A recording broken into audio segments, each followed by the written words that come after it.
Mission Specialist Christina Koch, and Mission Specialist Jeremy Hansen of the Canadian Space Agency. Victor, Christina, Jeremy, we're going to the moon. It has been an amazing journey the last 2.5 years, and we really see the light at the end of the tunnel. This is a test mission, and it was highlighted up there.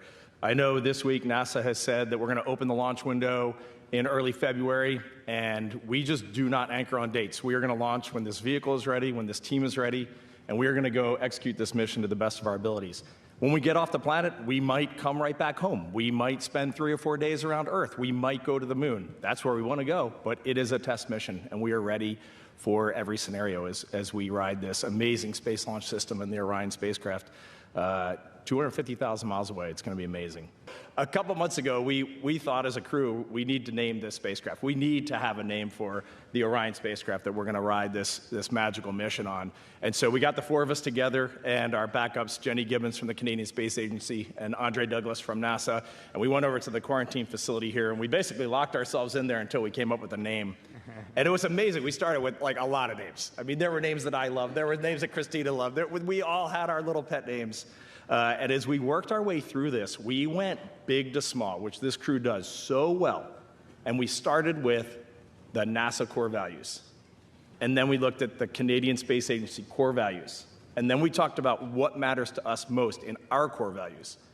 And then we looked out at what is going on with Artemis II. What do we want this to be? We want it to be success for Artemis III. But Jeremy hit it, peace and hope for all humankind. That is what we really want. And so we are bringing together the world. We are bringing together an amazing workforce, and they are bringing together an amazing vehicle. And at the end of all that, when you squeeze it all down, it created magic. So we're going to fly around the moon in the spacecraft Integrity.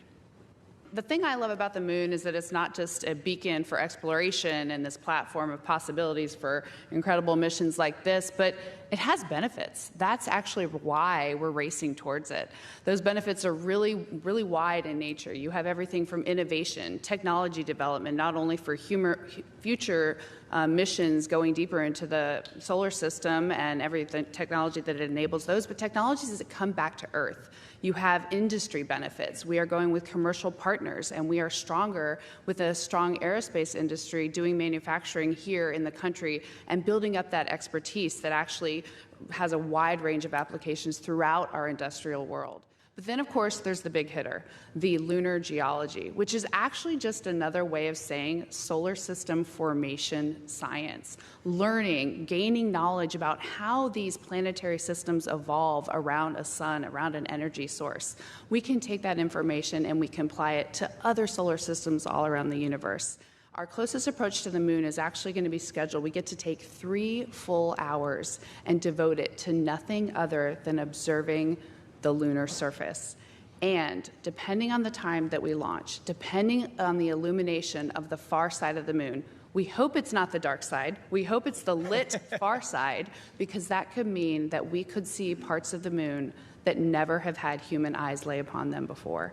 And for me, I think I want to distill it down to a very specific part of the mission, too. I think for the 45 minutes that we're closest to the lunar surface are also going to be out of contact. We are going to have an LOS, in NASA terms, a loss of signal. And while we cannot talk to the planet and our friends that are even in space on the International Space Station, I would love it if the entire world, those 8 billion people Jeremy mentioned, could come together and just, be hoping and praying for us to get that acquisition of signal and be back in touch with everybody. And we understand, why there's this perspective of a race and the benefit to just having that realistic viewpoint of what's going on in the world. There are very real things happening, and you got to have heads up play, and you got to be thinking a few steps ahead. This all makes sense to us. I think for the 4 of us, we kind of know what we have to do. Like, no matter how you look at it, it's really all the same for us. We're just going to pursue excellence, like I talked about before. That's how you win a space race, and that's just how you move our countries forward. More importantly, that's how you create an environment where you might encourage others to collaborate. This is a beautiful example of collaboration, and winning that race is very important to all of us.